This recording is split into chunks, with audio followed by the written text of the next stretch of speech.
미국의 경영 컨설턴트이신 짐 컬린스라고 하는 분의 이야기를 여러분에게 소개하려고 합니다.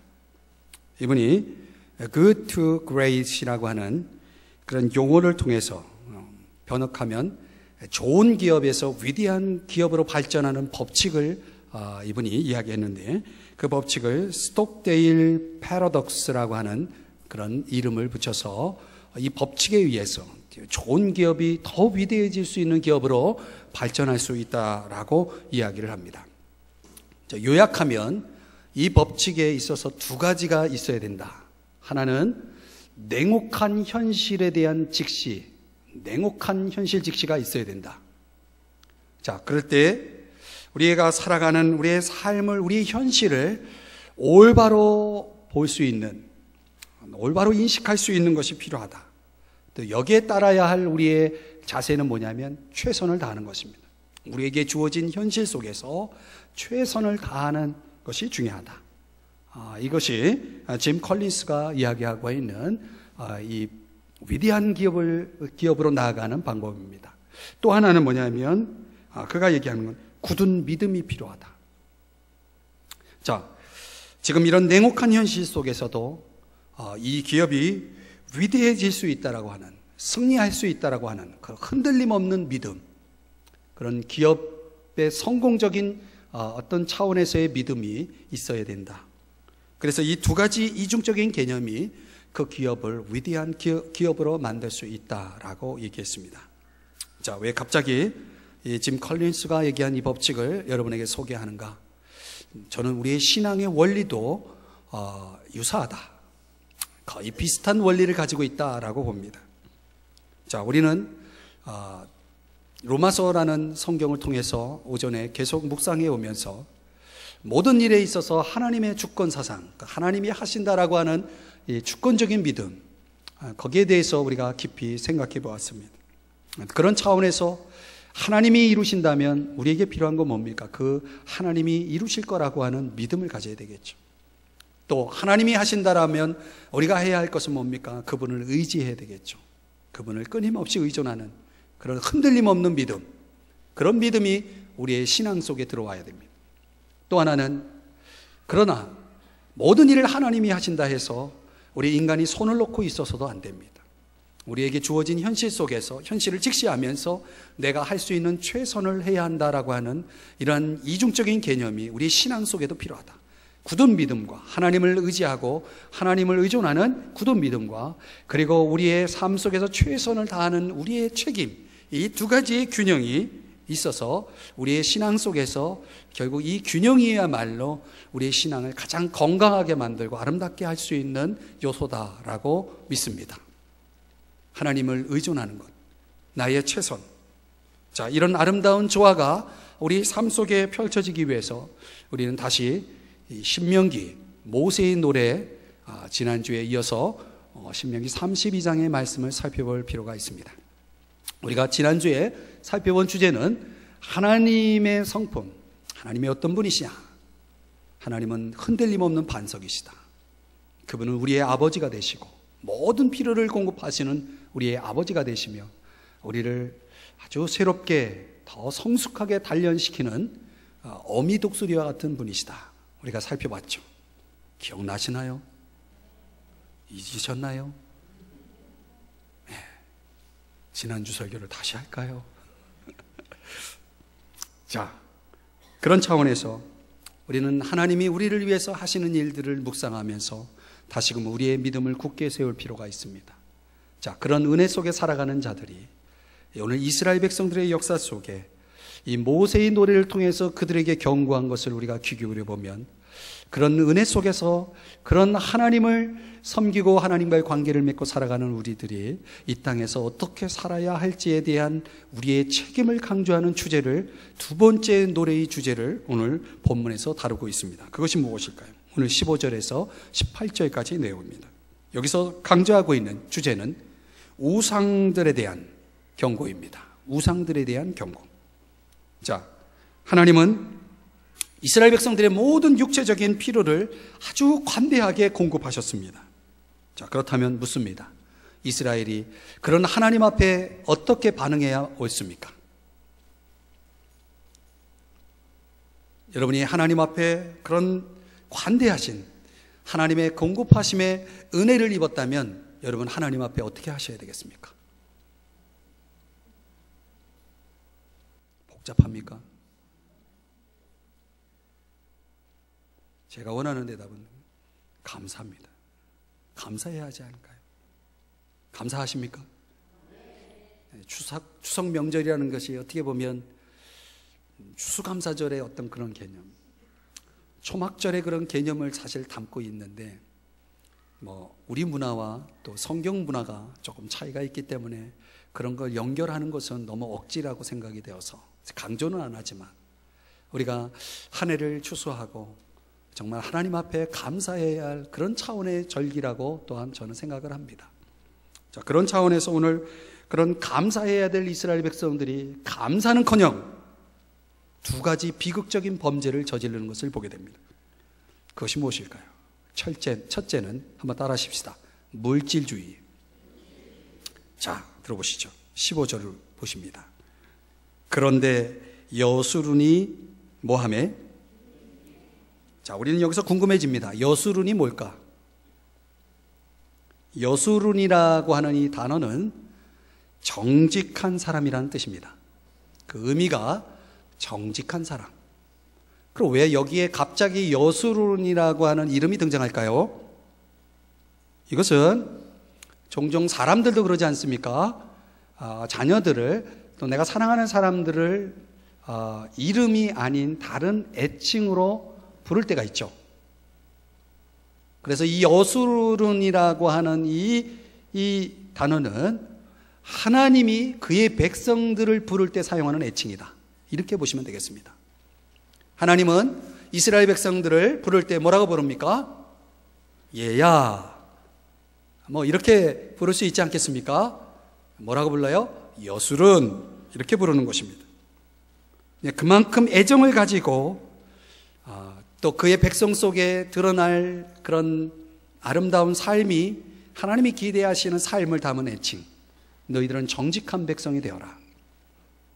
너희들은 올바른 백성이 되어라. 이런 차원에서 그런 애칭을 하나님이 사용하셨다는 것입니다. 그만큼 하나님은 이스라엘 백성들에 대한 뭐가 있냐면 프라이드가 있는 거예요. 자부심이 있는 거예요. 그들의 도덕적인 고결, 그 영적인 성품을 기대하며 여술은 이렇게 그의 백성들을 향해 하나님께서 부르셨던 것입니다. 자, 그런데요, 그들은 여지없이 이스라엘 백성들은 하나님을 실망시키고 맙니다. 자, 보시죠. 여수룬이 기름짐에 그들이 도대체 어떻게 기름지을 수 있었을까? 그들의 기름짐은 어떻게 가능했을까? 상상이 되시죠? 그런데 그들이 기름짐에 어떻게 했다고요? 누구를 찾다는 얘기입니까? 이어지는 내용을 보면 내가 살찌고 비대하고 윤택하며, 자, 기름짐을 이렇게 표현하고 있습니다. 살찌고 비대하고 윤택하며. 자, 무슨 의미인지는 우리가 굳이 해석하지 않아도 알아들을 수 있는 표현입니다. 그렇게 되어질 때에 여수룬이 이스라엘 백성이 어떻게 했습니까? 자기를 지으신 하나님을 버리고 자기를 구원하신 반석을 업신여겼다. 여러분, 이것이 바로 뭐냐면 물질주의의 가장 비극적인 결과입니다. 기름짐에 그들은 이스라엘 백성들이 풍요 속에 빠질 때, 자, 모세의 노래를 통해서 이스라엘 백성들 제2세대들에게 모세가 염려했던 게 바로 그거예요. 너희들 가나안 땅, 젖과 꿀이 흐르는 땅, 하나님이 주신 풍요의 땅으로 들어갔을 때 너희들이 만약 풍요에 빠져서 이러이러하게 되어진다면, 그런 염려를 하고 있는 것입니다. 풍요에 빠질 때 이스라엘 백성들에게 어떤 현상이 일어났습니까? 하나님을 더 이상 필요로 하지 않았다는 것입니다. 이것이 우리의 신앙에 있어서 가장 큰 위기가 되는 것입니다. 그래서 저는 억지로 그런 신학을 주장하는 것은 아니지만 축복이 아닐 때가 많다라고 저는 생각하는 사람입니다. 그 축복 때문에 하나님을 더 이상 찾지 않는다면 과연 그것을 축복이라고 말할 수 있을까요? 여수르니 기름짐에, 그 기름짐 때문에 그들이 한 일이 뭡니까? 하나님을 버렸습니다. 버리는 정도가 아니에요. 하나님을 이제 무시해버려요. 업신여겨요. 경멸했다. 문자적으로는 경멸했다는 얘기입니다. 여러분, 실제로 이것을 이스라엘 백성들의 이야기로만 볼 수 없는 것은 오늘날 이 현대 그리스도인들에게 나타나는 형상이기도 합니다. 오늘 물질에 대한 관심, 기름짐, 풍요로움이 우리로 하여금 더 큰 가치를 뭐하게 합니까? 차버리게 한다는 거예요.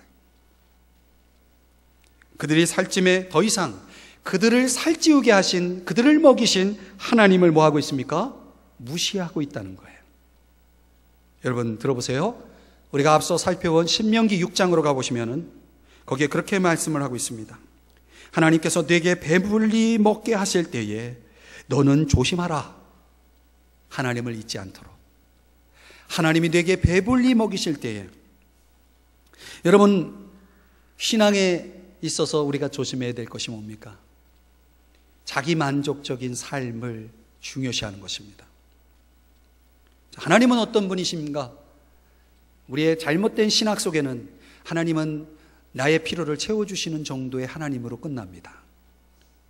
그럴 때 하나님은 어떤 분이냐면 우리의 창조주시고 우리의 생명의 주인이시고 우리의 주권자이신 하나님이 아니라 나의 필요를 위해 그저 도구적인 존재일 뿐입니다.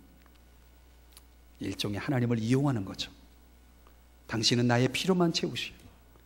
더 이상 내 삶을 터치하지 마세요. 터치하지 마시라고. 여러분, 그런 신앙인들이 얼마나 많은지 아십니까? 하나님 앞에 축복은 말하지만 과연 그 삶 속에서 하나님을 인정하지 않고 살아가는 그런 잘못된 신학에 빠진 신자들이 얼마나 많은지 모릅니다. 사실적으로 무신론자죠. 실천적인 무신론자들. 그래서 너무나도 내 안에 채워져 있는 이 자기 만족이 더 이상 하나님이 끼어들 수 없을 만큼, 하나님이 끼어들 여지가 없는 그런 삶을 살아가는 사람들. 자, 그들은 토머스 얼스킨이라고 하는 분이 이야기한 것에 귀 기울여 들을 필요가 있습니다. 사람들은 대부분 자신에게 너무나 열중한 나머지 하나님의 깊은 물이 솟아오를 공간이 없다. 자, 깊이 새겨두어야 할 이야기입니다. 그들은 자신에게 너무나 열중한 나머지 하나님이 주시는 깊은 물이 솟아오를 공간을 주지 않는다. 여러분 아십니까? 지금 이 세상이 물질적으로 충만하나 영적으로는 텅 비어 있다는 사실을. 이 물질주의의 위험성이 바로 이런 것이죠.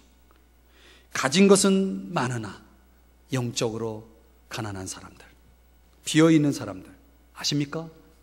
우리가 가지고 있는 것들은 언젠가는 다 제가 되어버릴 것이라는 것을, 영원한 것이 아닌데 그 영원한 것으로 자족하며 살아간다면 그것은 큰일 날 일이죠. 그래서 예수님께서는 누가복음 12장에서 그런 비유의 말씀을 했습니다. 한 부자의 비유를 통해서 이렇게 말씀하셨어요. 하나님은 이르시되 어리석은 자여, 오늘 밤에 네 영혼을 도로 찾으리니 그러면 내 준비한 것이 누구의 것이 되겠느냐 하셨으니 자기를 위하여 재물을 쌓아두고 하나님께 대하여 부요하지 못한 자가 이와 같으리라. 주님의 말씀입니다. 사랑하는 여러분, 정함이 없는 재물에 소망을 두지 말라고 그랬어요. 모든 것을 후히 주사 누리게 하시는 하나님께 소망을 두라고 성경은 말씀하고 있습니다. 우리는 이 말씀에 귀를 기울여야 됩니다. 우리가 살아가는 이 세상 가운데 이 물질주의가 얼마나 무섭게 신자들을 유혹하고 또 신자들을 병들게 하는지 아십니까? 그래서 우리는 오늘 이 본문의 말씀을 통해서 다시 한번 깨달아야 합니다. 우리는 물질을 추구하는 물질주의자가 아니라 하나님을 추구하는 신본주의자가 되어야 합니다. 기억하십시오. 오늘 이 치명적인 범죄를 저지른 이스라엘 백성들의 이야기는 또 저와 여러분의 이야기가 될 수도 있다는 사실을 첫 번째, 물질주의라는 범죄가 있습니다. 두 번째, 우상숭배라는 범죄가 있습니다. 자, 여러분 아십니까? 모든 사람은요, 다 섬기는 게 있다는 것. 자, 그 섬김의 대상이 다를 뿐이지 모든 사람은 다 섬김이 있어요. 일종의 신전이 있는 거죠. 자, 이스라엘 백성들이 무엇을 보았냐면, 그들이 가나안 땅에 들어갔을 때 그들 언덕 꼭대기에, 그 가나안의 언덕 꼭대기에 굳게 세워진 우뚝 솟은 바알 신전을 보았습니다. 자, 가나안 원주민들은 그 바알 신전에서 그 중심에 자리 잡고 있는 바알이라는 풍요의 신을 향해서 그들은 예배하고 제사하고 섬기고 있었습니다. 그런데 가나안 땅에 들어간 이스라엘 백성들이 그들의 원주민들 이 예배를 보면서 무슨 생각을 했냐면, 우리에게 원기를 회복하고 우리에게 생명의 비를 공급하는 신이 하나님이 아닐 수 있겠구나, 이렇게 생각하기 시작합니다. 하나님이 주시는 게 아니라 이 생명의 비는 바로 저 바알의 신이 줄 수 있겠구나. 봐라, 이 가나안 땅의 풍요가 바로 저들이 섬기는 풍요의 신 바알의 신에게서 나온 것이 아닌가.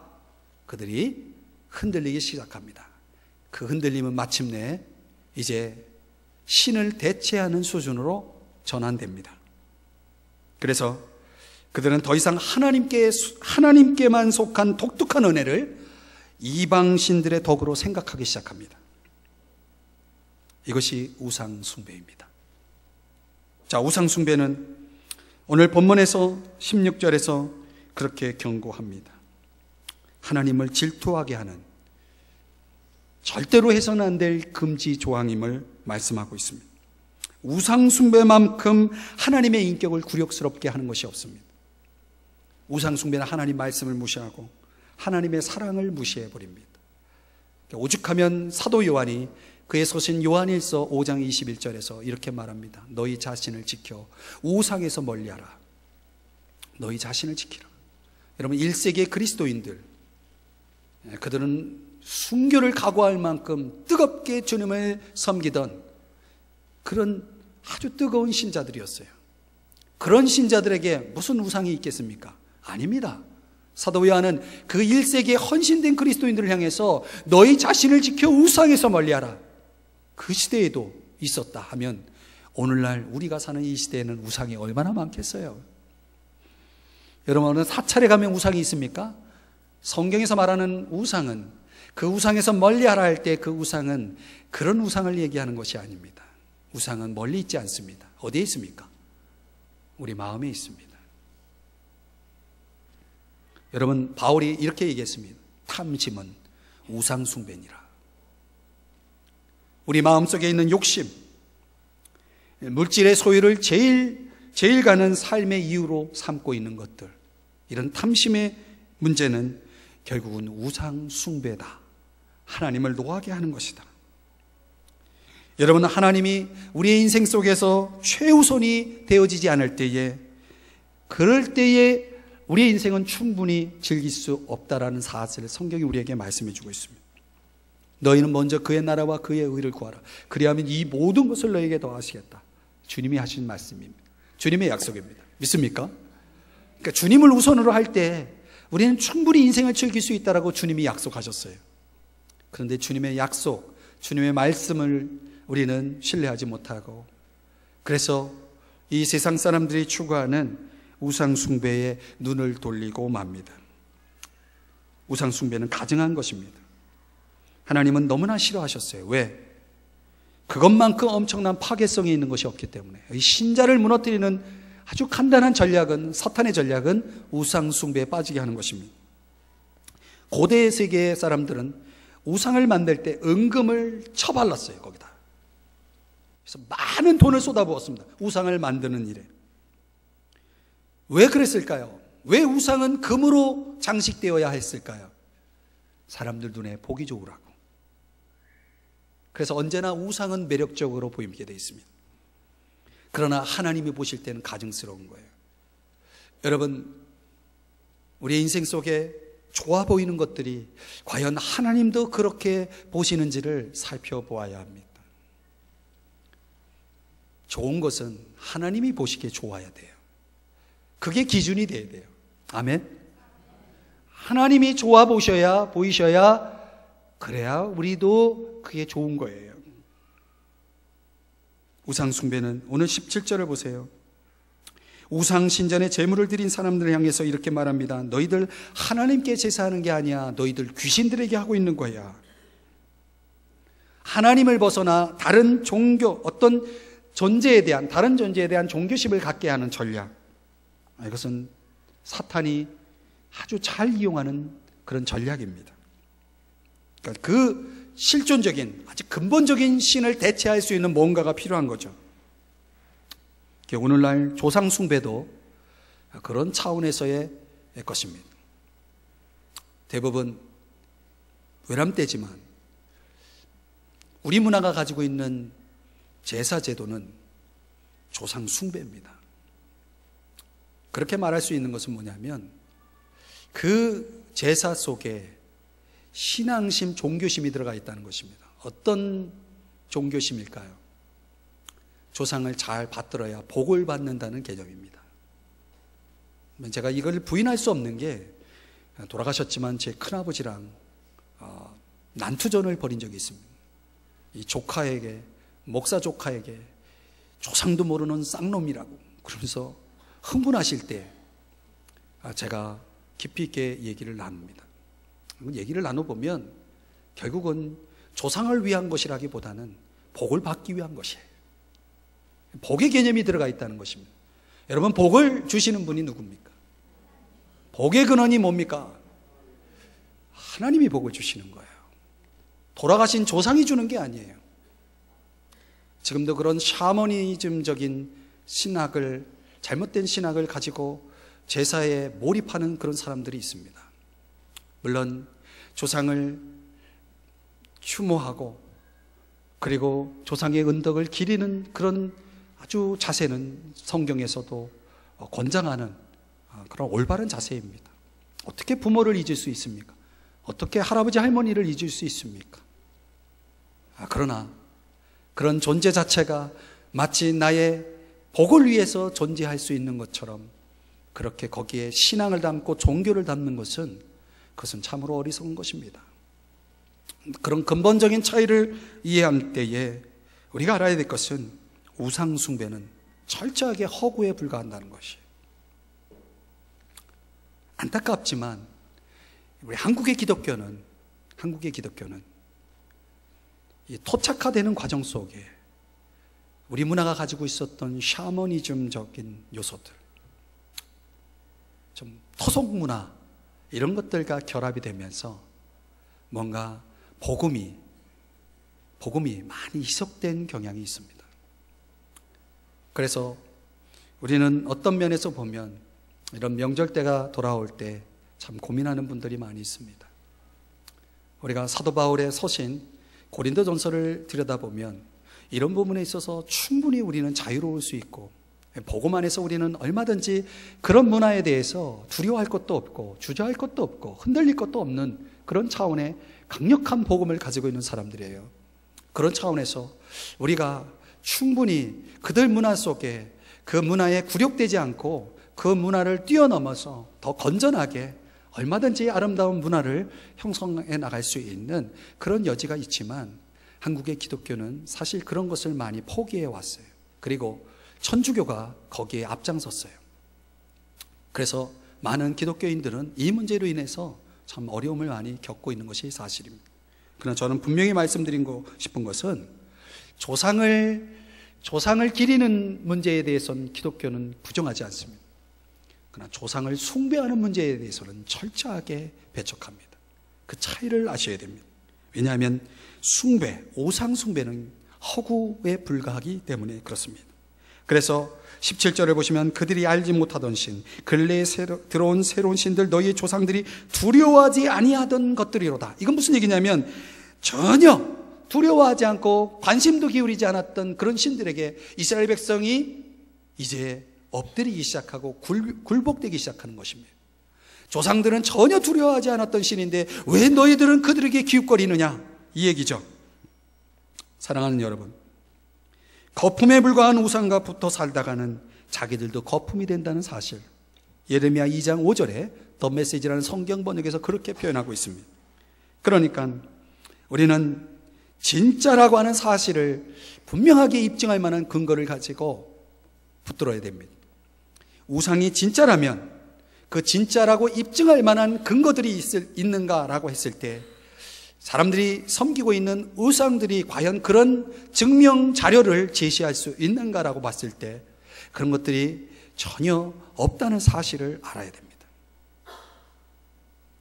저도 불교 신자였지만 과거에 제가 섬겼던 신을 놓고 왔을 때 그 사실을 저는 부인할 수가 없습니다. 저는 분명히 체험한 사람이에요. 그래서 죽은 신과 살아계신 하나님을 비교하는 것은, 그것은 하나님을 모독하는 일입니다. 그건 비교의 대상이 안 됩니다. 그랬을 때 18절, 그럼에도 불구하고 이스라엘 백성들은 너를 낳은 반석을 내가 상관하지 아니하고 너를 내신 하나님을 내가 잊었도다. 얼마나 슬픈 이야기예요. 그래서 이 모세의 노래는 슬픈 노래예요. 나를 낳으신 분인데, 나를 지금까지 인도하신 하나님이신데 상관하지 않고 잊어버린 백성들. 여러분, 세상에서 가장 슬픈 말이 무엇인지 아십니까? 뭐뭐 했더라면 좋았을 텐데.